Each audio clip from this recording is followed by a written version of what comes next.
والصلاة والسلام على أشرف الأنبياء والمرسلين وعلى آله وصحبه أجمعين أما بعد يا أيها الذين آمنوا أوصيكم وإياي ثانيا بتقوى الله ഒരിക്കൽ കൂടി അല്ലാഹുവിന്റെ കൽപ്പനകളും നിയമനിർദ്ദേശങ്ങളും പാലിച്ച് തഖ്വയോടെ ജീവിക്കണമെന്ന് വസിയത്ത് ചെയ്യുകയാണ്. മഹാനായ മുആദ് ഇബ്നു ജബൽ റളിയല്ലാഹു അദ്ദേഹം മരണാസന്നനായിട്ട് ഇങ്ങനെ കിടക്കുക. അപ്പൊ ആ സമയത്ത് അദ്ദേഹം ഇങ്ങനെ കരഞ്ഞുകൊണ്ടിരിക്കുന്നത് ശ്രദ്ധയിൽപ്പെട്ടു. ചുറ്റും കൂടിയിരുന്ന ആളുകൾ എന്താണ് എന്ത് പറ്റി ഇങ്ങനെ പെട്ടെന്ന് ഇങ്ങനെ കരയാൻ, മരിക്കാൻ പേടിയുണ്ടോ എന്ന് ചോദിച്ചപ്പോ അദ്ദേഹം പറഞ്ഞത്, മരിക്കാൻ എനിക്കൊരു പേടിയില്ല.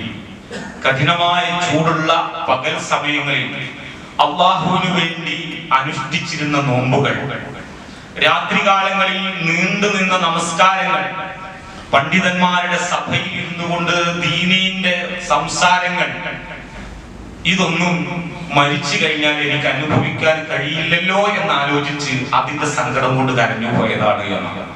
അഥവാ ഒരു നോമ്പ് കഴിഞ്ഞാൽ ഒരു 8 നോമ്പായി, 9 നോമ്പായി, 10 നോമ്പായി, 10 കഴിഞ്ഞു എന്നതിന്റെ ആശ്വാസമാണോ?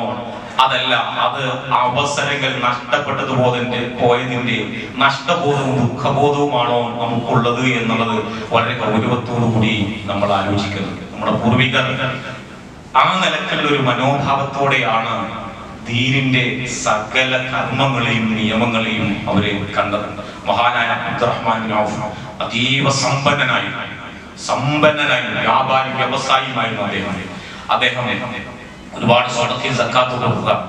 നോമ്പ് തുറക്കാൻ വേണ്ടി ഇങ്ങനെ ഇരിക്കുന്ന സമയത്ത് സമൃദ്ധമായ ഭക്ഷണം അദ്ദേഹത്തിന്റെ മുന്നിൽ വന്നിട്ട് ഇങ്ങനെ വിളമ്പി വെച്ചിരിക്കുക. അങ്ങനെ വിളമ്പി കൊടുക്കാനൊക്കെ കപ്പാസിറ്റി ഉള്ള ആളാണ്. ഒരുപാട് ഹൈർ ബർക്കത്ത് അദ്ദേഹത്തിന് കൊടുത്തിട്ടുണ്ട്.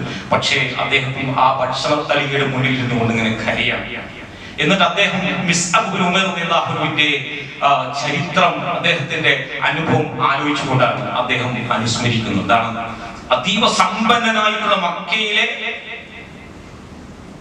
സമ്പന്നയായിട്ടുള്ള ഒരു സ്ത്രീയുടെ മകനായി ജനിച്ച് വലിയ ആഡംബരത്തിൽ ജീവിച്ചൊടുവിൽ ദീൻ സ്വീകരിച്ച് ഉഹുദ് യുദ്ധത്തിൽ മരണപ്പെട്ടപ്പോ അദ്ദേഹത്തിന്റെ മയ്യത്തിനെ കഫൻ ചെയ്യാൻ കഫൻ പുടവ തികയാത്ത ചരിത്രം നമ്മൾ കേട്ടിട്ടുണ്ട്. അവസാനം പുല്ല് വെച്ചുകൊണ്ട്, കാൽഭാഗത്ത് പുല്ല് വെച്ചുകൊണ്ടാണ് മയ്യത്തിനെ കഫൻ ചെയ്യുന്നത്.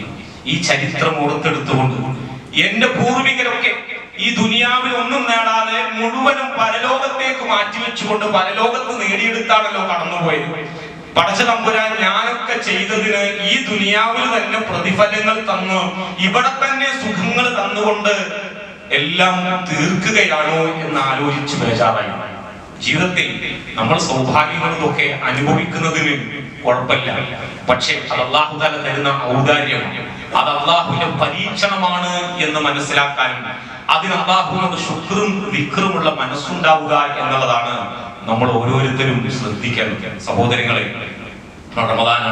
റമദാനിൽ നന്മകൾ പരമാവധി ചെയ്യുകയും അത് അധികരിപ്പിക്കുകയും അതോടൊപ്പം നിലനിർത്തുകയും ചെയ്യുക. വിശിഷ്യ നമ്മുടെ പുതിയ തലമുറയെ സംബന്ധിച്ചിടത്തോളം അങ്ങേയറ്റം ആദ്യം ബേജാറുള്ള ആളുകളാണ് നമ്മൾ. നമ്മുടെ പള്ളിയുടെ കമ്മിറ്റിയും ഒരു പുതിയ ആലോചന, ഒരു പദ്ധതി തീരുമാനിച്ചു നിങ്ങളുമായി ഔദ്യോഗികമായി തന്നെ അത് മെമ്പറിൽ വെച്ച് പങ്കുവെക്കുകയാണ്. ഈ റമദാനിൽ 7 വയസ്സ് മുതൽ 17 വയസ്സ് വരെ പ്രായമുള്ള ആൺകുട്ടികളും പെൺകുട്ടികളും ഈ റമദാൻ മുതൽ അടുത്ത റമദാൻ വരെ പള്ളിയിലുള്ള ജമാഅത്തുകൾക്ക് പരമാവധി പങ്കെടുക്കുകയും വിശിഷ്യ സുബഹി ജമാഅത്തിൽ പങ്കെടുക്കുകയും അങ്ങനെ പള്ളിയുമായി ബന്ധപ്പെട്ട ദീനീ പ്രവർത്തനങ്ങൾ, സാമൂഹ്യ പ്രവർത്തനങ്ങൾ, ജീവകാരുണ്യ പ്രവർത്തനങ്ങൾ, നന്മകൾ ഇതിനോട് ചേർന്ന് നിൽക്കുകയും സഹകരിക്കുകയും അതിൽ പങ്കാളികളാവുകയും ചെയ്യുന്ന 7 മുതൽ 17 വയസ്സ് വരെയുള്ള കുട്ടികൾക്ക് പ്രത്യേകമായിട്ടുള്ള ബമ്പർ സമ്മാനങ്ങൾ നൽകുന്നതിന് ഒരു ധർമ്മിഷ്ഠനായിട്ടുള്ള നമ്മുടെ അഭ്യുദയകാംക്ഷി ഒരു സഹൃദയെ അത് ഏറ്റെടുക്കുകയും ചെയ്തിട്ടുണ്ട്. അല്ലാഹു സുബ്ഹാനഹു വ തആല അദ്ദേഹത്തിന് ഖൈർ ബർക്കത്ത് നൽകി അനുഗ്രഹിക്കുമാറാകട്ടെ. അത് നടപ്പിലാക്കാൻ നമ്മുടെ ഈ സ്ഥാപനങ്ങളുടെ കമ്മിറ്റിയും അത് ഏറ്റെടുക്കുകയും ISM-ലൂടെ അത് നടപ്പിലാക്കാൻ വേണ്ടിയിട്ട് നിർദ്ദേശം നൽകുകയും ചെയ്തു. ആ കാര്യം നിങ്ങളെ ഔദ്യോഗികമായി അറിയിക്കുകയാണ്. അടുത്ത ബലിപെരുന്നാൾ വരെ അതിനൊരു ഫീഡ്ബാക്ക് എടുക്കുകയും ബലിപെരുന്നാൾ വരെ കൃത്യമായിട്ട് വരുന്ന കുട്ടികൾക്ക് അതിനിടയിൽ ഒരു പ്രോത്സാഹന സ്നേഹ സമ്മാനം നൽകുകയും ചെയ്യുന്നു എന്നാണ്. അപ്പോ അമലുകൾക്ക് സൽക്കർമ്മങ്ങൾക്ക് പടച്ചന്നെ കൂലി തരുന്നു എന്നതായിട്ട് അതിനെ ദുർവ്യാഖ്യാനിക്കും പകരം കുട്ടികൾ നന്മ ചെയ്യുന്നതിന് ഒരു പ്രോത്സാഹനം പിന്തുണയുമായി കാണാനും അവരിൽ ഇത്തരത്തിലുള്ള നല്ല ശീലങ്ങളെ ബിൽഡപ്പ് ചെയ്തുകൊണ്ട് അത് അവരിൽ എസ്റ്റാബ്ലിഷ് ചെയ്തുകൊണ്ട് അവർ അത് ഉറപ്പിക്കുന്നതിന് വേണ്ടിയുള്ള ഒരു ഗുണകാംശപരമായിട്ടുള്ള ഒരു ഇടപെടലാണ് എന്ന് മനസ്സിലാക്കുക. നമ്മുടെ വീടുകളിലുള്ള കുട്ടികളെ ഈ ഒരു സംരംഭത്തിന് ഭാഗമാക്കുക. ഒരു പഞ്ചിങ് ഡിവൈസ് അതിനുവേണ്ടി സ്ഥാപിക്കുന്നുണ്ട്. കുട്ടികൾ ജമാഅത്തിൽ വരുന്നതിനെ സംബന്ധിച്ചൊക്കെ കൃത്യമായിട്ട് അവരെ രജിസ്റ്റർ ചെയ്യുന്ന കുട്ടികൾക്കായിരിക്കും കൃത്യമായിട്ട് ഉണ്ടാവുക. കൃത്യമായിട്ട് അതിന് ഉത്തരവാദപ്പെട്ട ആളുകളുമായി ബന്ധപ്പെടുക. ജംഷി ആണ് അതിന്റെ ചുമതല ഏൽപ്പിച്ചിട്ടുള്ളത്. പ്രത്യേക മെമ്പർഷിപ്പിന്റെ ഫോറം ഉണ്ടാകും. അത് പൂരിപ്പിച്ചുകൊണ്ട് പരമാവധി ഈ പ്രായത്തിനടുത്തുള്ള നമ്മുടെ ആൺകുട്ടികളെയും പെൺകുട്ടികളെയും ഒക്കെ അല്ലാഹുവിന്റെ ദീനിന്റെ സ്ഥാപനവുമായി ചുറ്റിപ്പറ്റി വളരാൻ, അങ്ങനെ അവരുടെ ഭാവി ദീനിയായ ഭാവി സുരക്ഷിതമാക്കാനുള്ള ഇടപെടലിനുള്ള ഒരു വലിയ അവസരമാണ്. മസാജ് പള്ളികളുമായി ബന്ധപ്പെട്ട കൽബുള്ള ഒരു തലമുറയെ നമുക്ക് വാർത്തെടുക്കണം. ഒരു കുടുംബത്തെ നമുക്ക് ഉണ്ടാക്കിയെടുക്കണം. അല്ലാഹു സുബ്ഹാനഹു വ തആല എല്ലാ തുണയും അനുഗ്രഹവും നമ്മിൽ ചൊരിയുമാറാകട്ടെ. അറിഞ്ഞും അറിവില്ലായ്മ സാഹചര്യങ്ങൾ സമ്മർദ്ദങ്ങൾ കൊണ്ട് ആൾക്കൂട്ടത്തിൽ വെച്ചും തനിച്ചിരുന്നും ഇരുട്ടത്തും വെളിച്ചത്തും ഒരുപാട് തിന്മകൾ തെറ്റുകൾ ചെയ്തു പോയവരാണ് നിങ്ങൾ. അല്ലാഹു സുബ്ഹാനഹു വ തആല അതെല്ലാം നമുക്ക് വിട്ടുകൊടുത്ത് വാക്ക് തെരുമാറാകട്ടെ. ജീവിതത്തിൽ എപ്പോഴും ഈമാനും തഖ്വയും സത്യസന്ധതയും വിശുദ്ധിയും മുറുകെ പിടിച്ച് ജീവിക്കുന്ന ഏറ്റവും ഉത്തമരായ മുഅ്മിനീങ്ങളിൽ മുത്തഖികളിൽ അല്ലാഹുവിനെ ഉൾപ്പെടുത്തി അനുഗ്രഹിക്കുമാറാകട്ടെ.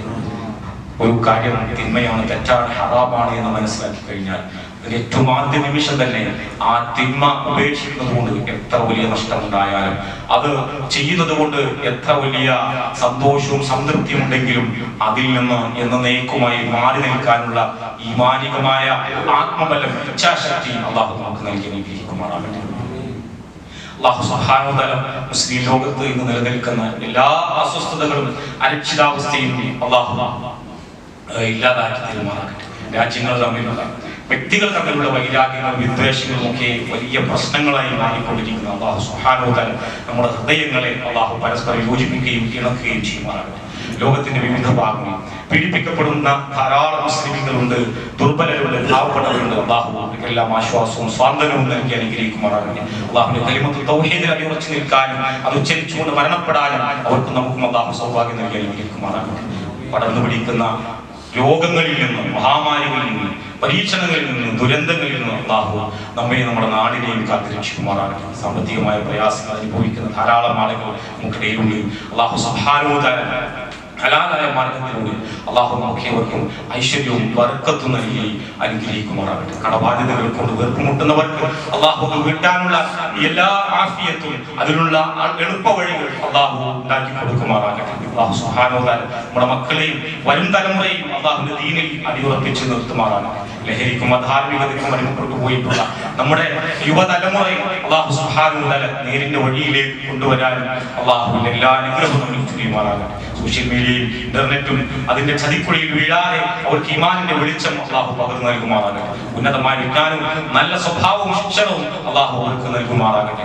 അല്ലാഹു സുബ്ഹാനഹു വ തആല നമ്മളെ കൈകാര്യം ചെയ്യുന്ന നമ്മുടെ മാതാപിതാക്കൾക്ക് അല്ലാഹു സുബ്ഹാനഹു വ തആല അവർക്ക് തിരിച്ചു സ്നേഹിക്കാനും അവരെ പരിപാലിക്കുവാനുള്ള ആയുരാരോഗ്യവും സമ്പത്തും അല്ലാഹു പ്രദാനം ചെയ്യുമാറാകട്ടെ. പ്രാർത്ഥിക്കാൻ വേണ്ടി ധാരാളം ആളുകൾ നമ്മൾ വസിയത്ത് ചെയ്തു. നമ്മുടെ പള്ളിയിൽ പ്രവർത്തനങ്ങളൊക്കെ സജീവമായി നിൽക്കുന്ന ചെറുപ്പക്കാരൻ്റെ ഭാര്യ, മാതാവ് ക്യാൻസർ രോഗത്ത് മെഡിക്കൽ കോളേജിൽ കീമോ ചികിത്സ നടത്തിക്കൊണ്ടിരിക്കുകയാണ്. രണ്ടാമത്തെ തവണയാണ് വീണ്ടും ആ രോഗത്തിന് അവര് പരീക്ഷണത്തിൽ ഇടയായിരിക്കുന്നത്. അല്ലാഹു സുബ്ഹാനഹു വ തആല ആ സഹോദരിയുടെ രോഗം എത്രയും വേഗത്തിൽ അല്ലാഹു ശിഫയാക്കി കൊടുക്കുമാറാകട്ടെ. സഹോദരങ്ങളെ, നമ്മുടെ പള്ളിയും അതിനനുബന്ധ സ്ഥാപനങ്ങൾക്കും വേണ്ടിയുള്ള കളക്ഷനാണ് ഇന്ന് ജുമുഅക്ക് ശേഷം നടക്കുന്നത്. ആ വിഷയത്തിൽ എല്ലാവരും സഹകരണവും സഹായം ഉറപ്പെടുത്തുകയാണ്.